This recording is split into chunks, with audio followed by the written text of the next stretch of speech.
Hi everybody, this video is sponsored by a contribution from Raven, and this is another follow-up story.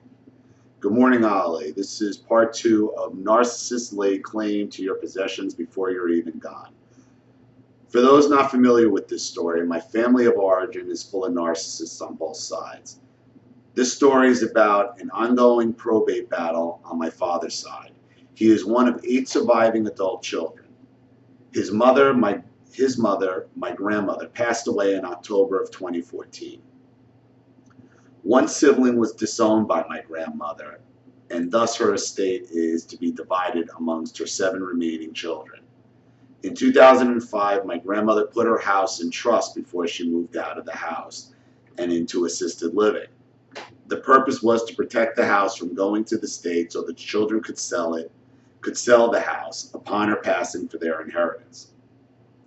In the trust document, she designated one of her sons, I'll call him Son A, as a trustee, and one of her daughters, I'll call her Daughter A, as co-trustee.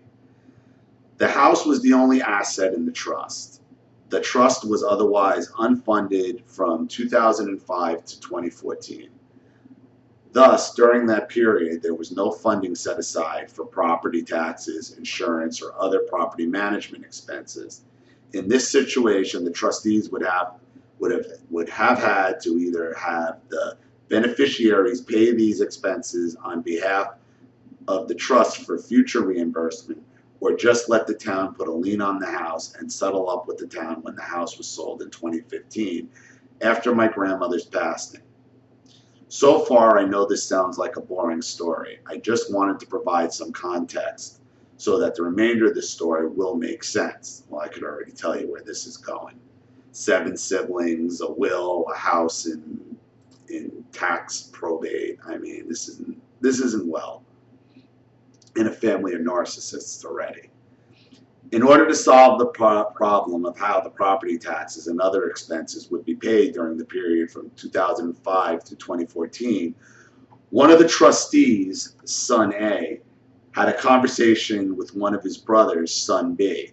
Son A and Son B had a verbal agreement that Son B would live in the house from 2005 to 2014 rent-free on the condition that Son B pay the property taxes, insurance, and any necessary repairs. Everyone knew about this arrangement, and no one had any objections from 2005 to 2014. This should have been a win-win for everyone, especially Son B. From 2005 to 2014, Son B paid far less money to live in that house than it would cost to have him rent or buy his own property. In 2005 was the height of the housing bubble when housing prices were through the roof. So to only have to pay property taxes, insurance, and utilities and minor repairs was an absolute steal at the time. The house was sold in 2015, thus funding the trust. The duty of the trustees is now to make equal disbursements to all beneficiaries, including the 2 trustees. Here's where the bullshit begins. The co-trustee, Daughter A, is claiming that she never knew that she was a co-trustee and is accusing her brother, Son A, of willful mismanagement of the trust. She will not sign off on any disbursements to the beneficiaries and is threatening a personal lawsuit against her brother, the other trustee. Her claim is that she never knew she was a trustee and that she never had the opportunity to make decisions relative to their mother's house during a period of 2005 and 2014. In her written complaint, though, her attorney, she is threatening to sue him personally, not the trust, for all the property taxes and other costs incurred by her brother, Son B. She is demanding that he reimburse their brother from his personal accounts, not the trust account, and not reduce the amounts due to the other beneficiaries. By her own admission in the complaint, her brother, Son B, was under no legal obligation to live in the house or pay the taxes or other expenses. The complaint is alleging willful mismanagement. According to the terms of the trust, the trustees cannot be held personally liable for neglect, but can be held personally liable for willful mismanagement for the purpose of causing damages to the beneficiaries. Let me tell you why I believe this is total bullshit. Well, before you even tell me why it's total bullshit, I can tell you you're probably too far immersed in this to begin with. Okay, because I've made so many videos about narcissistic families, wills, trust. This is what's going to happen. This is what's going to happen. There's going to be fighting, bad fighting, lying, people going back on deals, people trying to sue each other, family members. This is what happens. This is what happens. First, there is no way that my aunt, daughter A, didn't know that she was a trustee. The reason I know that is because my cousin and I are co-trustees on the trust established by my parents for their estate. We both had to appear together at a trust company to sign legal documents that were notarized in our presence. I believe that is standard procedure for any trust. I may not be a lawyer or a judge, but even I know that no one can obligate you in a legal matter without your written consent.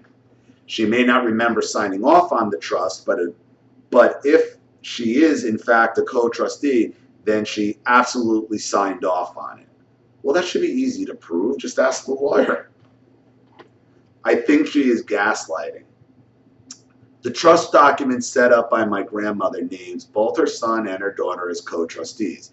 But if her daughter never signed it and really didn't know about it, then her belief is really with her mother, who is now dead and is not with her brother, who was never under any legal obligation to tell her. It's basically a case of don't ask, don't tell. She didn't ask and he didn't tell. My parents don't believe that she didn't know.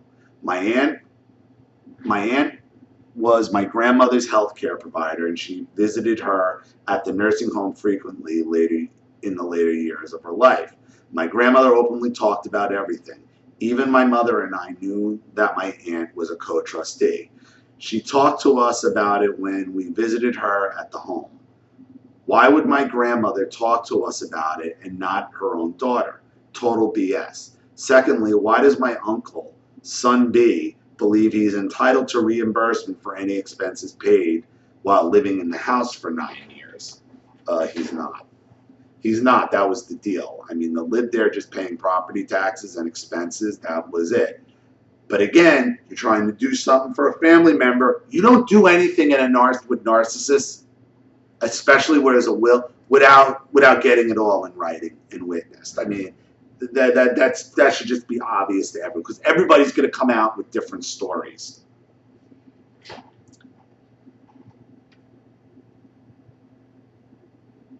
He never signed any agreements with the trust to live in that house and pay expenses with the understanding that he would be reimbursed when the house was sold in 2015. He had to live somewhere during that time. He was either going to have to pay rent elsewhere or buy his own house. Either way, it was going to cost him. He got a great deal living there.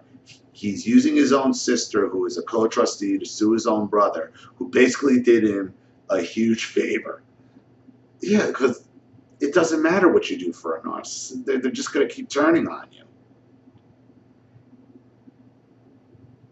The brother who is the trustee was under no obligation to let his brother live in the mother's house.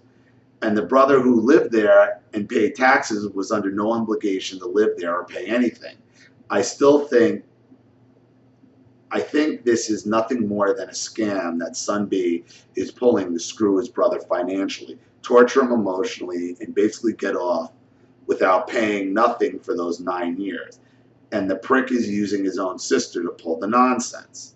I think the only reason my aunt is even going along with this nonsense is because she is pissed at her brother, the other trustee. There certainly isn't anything in it for her financially, unless my sleazy uncle is planning to give her a kickback on the down low. Wouldn't surprise me if that is the case. These trustees have history. As my grandmother's health care proxy, my aunt authorized the hospital to give my 89-year-old frail grandmother chemotherapy, and my uncle, the trustee, was not happy about it and basically accused her of trying to kill their mother. It made my grandmother so sick, and she died 6 months later.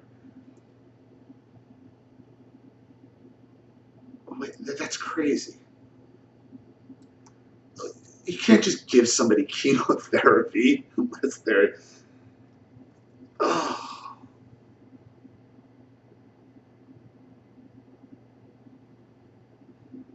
Trying to kill her mother for giving her like, yeah, let me go to the street corner and go buy some chemotherapy. Like, that is the most ridiculous. Like, I had to just like did I just read that right? He accused you of trying to kill your mother by giving her chemotherapy. Wow.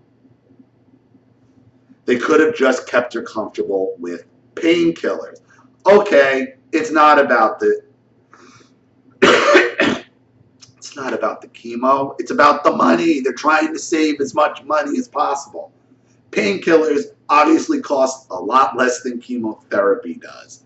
Okay, this is just the family trying to hoard as much money as possible off their mother's inheritance and house for themselves. That's all that's going on here. That's it. But I digress. Anyway, when I read the complaint and no evidence to support their claims of willful intent to cause damages, it's completely frivolous lawsuit, and I believe it's a bully tactic. I think they're trying to scare my uncle, son A, the trustee, into paying them off so he can avoid having to go to court. I believe the lawyer my aunt hired to sue her brother is incompetent and unethical. My uncle's lawyer responded to the complaint, noting that they failed to mention that my other uncle, son B, didn't pay any rent during that time. So their claim that my uncle, son B, sustained damages is complete nonsense. He didn't have to live there or pay anything, but chose to do so. So now that is on him. And he wants reimbursement from his brother, the trustee? Are you fucking kidding me? What a greedy, entitled little asshole. Well, they all are. They all are. What damages do you get from living in somebody's house for free? Nothing like looking a gift horse in the mouth. Anyway, my uncle, the trustee, is under attack from his own siblings, who have a vendetta against him. He was the golden child, as he was my grandmother's favorite. I know several of the siblings were pissed off and jealous when my uncle was appointed trustee. My dad was not happy to be burdened with the responsibility, but would have stepped up if my grandmother asked him to. My dad dealt with handling their father's affairs when my grandfather passed away in 1998. His siblings were nowhere to be found during that ordeal, but I'm pretty sure because my grandfather didn't have any money. Yeah, exactly. I mean, that was my thought. I'm like, yeah, well, the money wasn't going to be there yet. But they had no problem letting my dad pay their funeral expenses. They didn't even show up for the funeral. I swear my father's siblings are the most ungrateful, greedy, entitled, narcissistic assholes you could ever meet. I'm sure this is why my dad mostly has nothing to do with them, and I'm sure it is too. And nor should you. I know he feels kind of guilty about that, but I don't. So at this point, my uncle, son A, has instructed his lawyer to find out if he can pay a reduced amount. Basically, blackmail payout to make this go away. If not, he's probably going to have to let them try to win in court. They're basically demanding that he pay about $100,000 out of his personal account and not the trust. This is completely ridiculous. There's no legal basis for it, and there's no reason he should have to pay anything. $100,000 for what? That's what I'm not understanding. But you got to pay a narcissist just for being a narcissist sometimes. The narcissist will sue you for damages to support their narcissism. Even if they can prove negligence, I don't believe they can prove with willful intent to cause damages. I think they're just a bunch of dumb, selfish children who do not understand how the legal system works, and they just want their narc supply from their brother. I'm pretty sure my uncle will have nothing to do with these people once this is over, and I know my parents and I won't. So this is their last hurrah. It's so stupid and pointless, and I really feel sorry for my uncle, son B, that his life is so empty that he can't just be grateful that he got to live in that house for 9 years. I'm even more sorry that my uncle, who is the trustee, and my dad have such selfish and vindictive siblings. I'm Christian, so I'm trying to show love for my enemies, but it is difficult. But because secretly, I do wish that my aunt and uncle will burn in hell for being so vindictive and disrespecting their own deceased mother like this.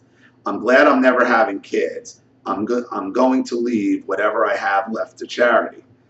I would appreciate your thoughts on how you would interpret this crazy behavior. I know narcs love to use the court system to get their supply. So on one hand, maybe my uncle should just pay them off to end this and get rid of them. But on the other hand, why should he pay? He was the one who convinced my grandmother to put the house in trust so the state wouldn't take the house. It wasn't for him. If it wasn't for him, none of them would be getting any inheritance. He was so gracious, and he was also gracious enough to let his brother live in the house for 9 years rent-free and only pay the taxes and the insurance, thus saving his brother a ton of money in housing expenses and increasing the size of inheritance for all the beneficiaries, since he was able to avoid having the town put liens on the house. Daughter A and son B are so jealous of their brother because he was the golden child and he has done well for himself in life, and they are both just miserable. In the meantime, all the other siblings have to just sit on the sidelines waiting for their inheritance. I told my parents yesterday if this does go to court, that we should sit in the front row with beer and popcorn and then laugh at their faces when the judge dismisses their frivolous lawsuit, obvious sarcasm, and orders my aunt, the co-trustee, to sign off on the disbursements so all the beneficiaries could get their damn inheritance already.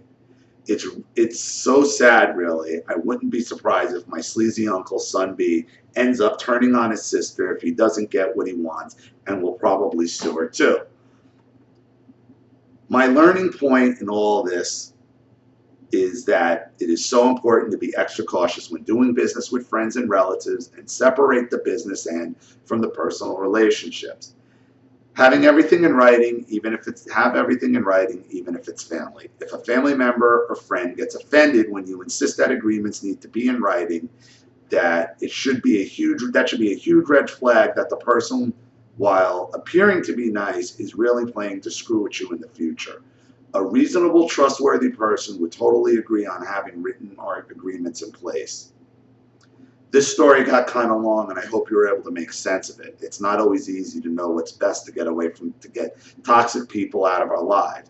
But if we can, we should, and feel no guilt over it. We make decisions in our life and have to live with the consequences. But I guess that is not the case when you're a narc. Apparently, narcs can just sue anyone they want and expect others to pay for it. Anyway, I'm done pontificating. Your insight is always useful and appreciated. Thank you for reading my story. Okay, well, look. This is going to continue on and on and on. This is a trust situation. You got narcissists fighting over dead meat. Okay, when these are narcissistic vultures circling the carcass. And now they're turning on each other. Okay? There is nothing you're going to be able to do here now that it's gone to court. Now, whether or not your uncle or whomever wants to try to pay off to make this go away, I don't know if that's going to make it go away. I mean, what damages does the one who was living there want? What are the damages for what he had to pay out? That's what he wants to be reimbursed for, the property taxes and his expenses living there? Well, you're right. I mean, he would have had to pay that anyway, anywhere he lived. So the fact that it benefits other, I think what your brother, and here's the thinking pattern and what they don't get. The daughter B and the brother B who are living and are, here's what they don't understand. Okay, They think in their mind, and this is how the narcissist will think, they think if they do something that somehow benefits other people, that then entitles them to special treatment. Okay? They're going to probably walk into court, okay, with, well, if I hadn't paid this out, then everybody else would have lost money on the inheritance. So I need to be reimbursed for that. But that doesn't, one thing has nothing to do with the other. That's how the narcissistic brain works, because everything they do needs to be rewarded. Okay? But I guarantee you, if it was someone else who would live there, and it was brother B and sister B, the ones who were the actual trustees, okay, they wouldn't, if the shoe was on the other foot, would they do this? Absolutely not. Absolutely not.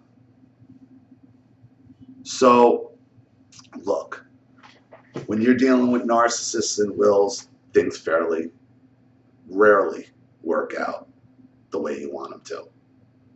Okay? And with something like this, what you need to be careful of is that all the money gets sucked into legal fees, and the lawyers and the courts take it all, and nobody gets anything. Because that's what you got to really worry about, is that this drags on for so long, and so many legal fees and attorney fees and this fee and that fee, that can eat up everything anyway. And then everybody loses and nobody gets anything. The question you need to ask yourself, and your parents need to ask yourself, is this worth the hassle for you guys? Forget the rest of the family. You guys got to do what's best for you. Okay, and yeah, it might be tough to walk away from an inheritance, a nice sized inheritance. Believe me, I know. But sometimes you just got to do it because it's for what's the best. Because the end result is probably going to be that money all gets absorbed in court costs anyway, if the judge doesn't throw it out on its face. But who knows? You never know what's going to happen in a courtroom. And then cut these people out of your life forever, because these are narcissistic. These are narcissistic vultures turning on each other. Really, the vultures are circling, but they will turn on each other, and I think that's what you got here. So, like you said, sit in the front row with popcorn and sunglasses and watch the show. If you know, that's what I would do. Thank you for your support and your contribution to the channel. Thank you for your story. It was a tough. I hope you're happy with it. A little confusing, but I think I got it. Look, at the end of the day, you're fighting over dead people's money, and never is gonna dead people's money in a narcissistic family, and that never ever goes smoothly.